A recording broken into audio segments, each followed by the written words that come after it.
A gente volta a falar sobre o fechamento do pior mês da pandemia no Brasil até agora. Março acumulou mais de 66.500 mortes por Covid-19. Em 24 horas, o Brasil teve aí quase 4 mil mortes, 3.869. Mais um recorde. Para entender melhor o que está por trás desse aumento, a gente vai falar agora, ao vivo, com o Dr. Márcio Sommer Bittencourt, que é epidemiologista e pesquisador do Centro de Pesquisa Clínica e Epidemiológica da USP. Doutor, seja muito bem-vindo, é um prazer falar com o senhor mais uma vez. A gente tem aí medidas restritivas adotadas em boa parte do país.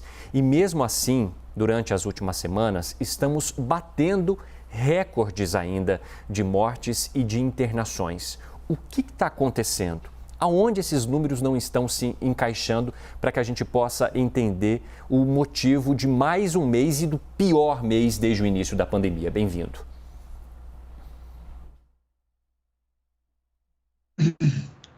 Bom dia, obrigado pelo convite. Então vamos lá, eu não sei se eu diria que os números não estão batendo da mesma forma que foi colocado, porque acho que o que as pessoas esquecem quando elas analisam as intervenções que a gente toma para controlar a transmissão interpessoal do vírus é que as coisas não são automáticas. Então eu entro em contato com alguém que está infectado hoje, eu levo alguns dias para ter sintoma, depois eu levo mais alguns dias para ficar pior, para procurar o atendimento, mais alguns dias para internar e até para confirmar o resultado do exame, e mais alguns dias depois, mais umas 2 ou 3 semanas para o paciente morrer, e tem um atraso na notificação do óbito que pode demorar em uma semana, 10 dias ou mais. Então, tudo que eu faço hoje para controlar a transmissão do vírus, mesmo que eu acabasse com a transmissão hoje, vai levar mais ou menos um mês para a gente ter um reflexo, um pouco menos para ter um reflexo em internação, e mais de um mês para a gente ter um reflexo nos óbitos. Então, o que a gente começou a fazer no começo de março, e que nem foi tão intenso, vai ter um reflexo mais importante a partir de agora. Demora, por isso que as intervenções têm que ser tomadas cedo, porque o efeito em internações e em óbitos ele não é imediato, ele demora muito. Doutor, então a gente pode ver uma luz no fim do túnel agora, a partir de abril, talvez, ou de repente mais para maio?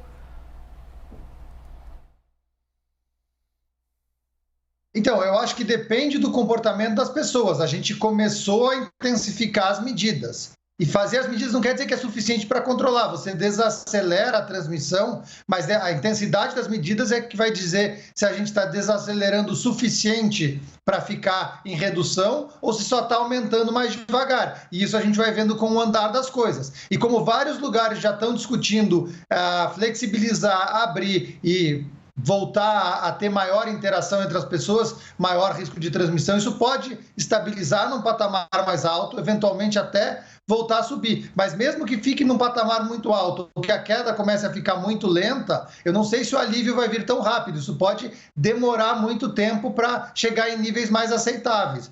O sistema de saúde está super pressurizado e uma coisa que eu tenho insistido muito recentemente é o seguinte: todo ano, isso é habitual, na época mais ou menos para o sudeste e sul do Brasil, mais ou menos ao redor de maio, abril para maio, começam as internações de inverno, por piora de doenças pulmonares, por piora de asma, por aumento de pneumonia, por aumento de outras doenças que pioram no infarto, até mesmo cardiovasculares, e piora até de gripe. Se a gente entrar no período sazonal ruim para outras doenças, mesmo que a Covid não piore muito, a gente chegar lá com o hospital tão cheio como está agora, a gente vai ter uma outra sobrecarga muito complicada, mesmo que a Covid não piore. Então, a gente não dá para imaginar que está uma luz no fim do túnel, já podemos voltar a flexibilizar, que vai melhorar. Não dá para garantir essa melhora ainda e não dá para flexibilizar tudo tão rápido quanto alguns querem fazer agora.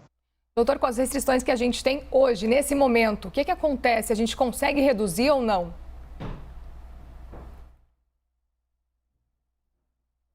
Então, eu acho que aí a gente tem que falar até de cada região metropolitana diferente, porque as intervenções estão com intensidades diferentes em cada lugar. Alguns lugares a gente vê ainda. São Paulo, por exemplo, começou a desacelerar. A Grande São Paulo claramente está desacelerando. Campinas, a gente ainda não tem esse sinal de desaceleração, por exemplo. Porto Alegre começa a esboçar algum sinal, mas não é um sinal tão intenso de desaceleração. Mesma coisa com Curitiba. É que o sistema está tão pressionado que a espera por leito e coisa é tão grande que começa a atrasar tudo. Então, até o número que a gente está usando não é confiável. O exame de de Covid começa a demorar, o leito começa a demorar, e diz, não está internando tanto, e às vezes não está internando porque não tem vaga. E aí depois que abre a vaga ainda fica um tempo absorvendo a demanda. Então, eu acho que em alguns lugares começa a desacelerar um pouco, não são todos, mas em vários lugares a pressão é tão grande que até a qualidade do dado que a gente está usando para fazer essas estimativas está sendo prejudicada por atraso. Não é que estão deixando de escondendo o caso, é simplesmente de que todo o sistema atrasa porque não dá conta de absorver tanta informação, tanto dado, tanto caso, tanta transferência, tanto cuidado de paciente. Doutor, é muito importante isso que o senhor tem dito agora, nesse começo de abril, né? Os resultados demoram a aparecer, pessoal. Então, não adianta a gente imaginar que as restrições vão acabar ali na semana que vem, caso isso aconteça de fato, e que a gente vai poder voltar ao contato que a gente tinha anteriormente, porque senão, lá na frente, os números voltam a subir novamente e a gente tem que encontrar e enfrentar novas restrições. Agora, doutor, falando sobre esse número alto que o senhor trouxe, com esse alerta e uma vacinação que no país está ainda abaixo de 9%. Que cenário que a gente deve identificar quando a gente tem esses números tão divergentes? Uma vacinação que ainda está num limite muito baixo e uma contaminação que está, assim, batendo recordes diários.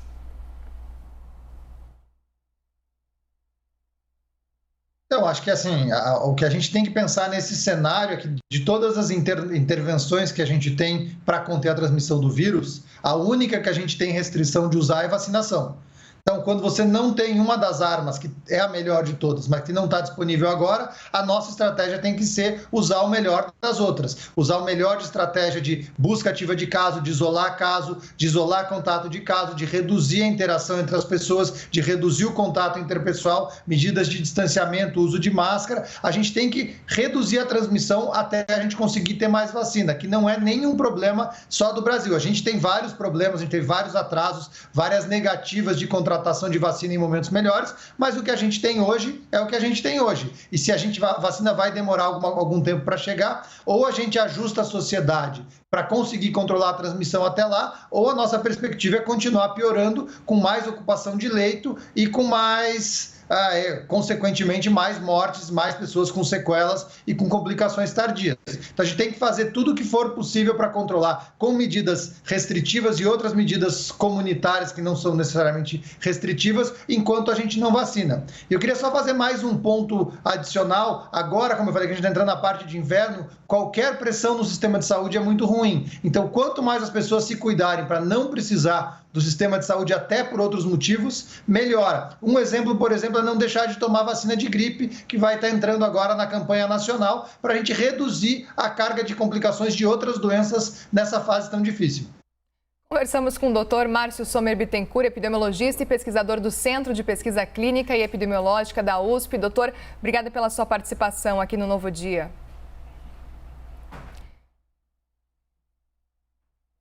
Obrigado, eu que agradeço. Bom dia para vocês. Bom dia. Realmente, bom dia.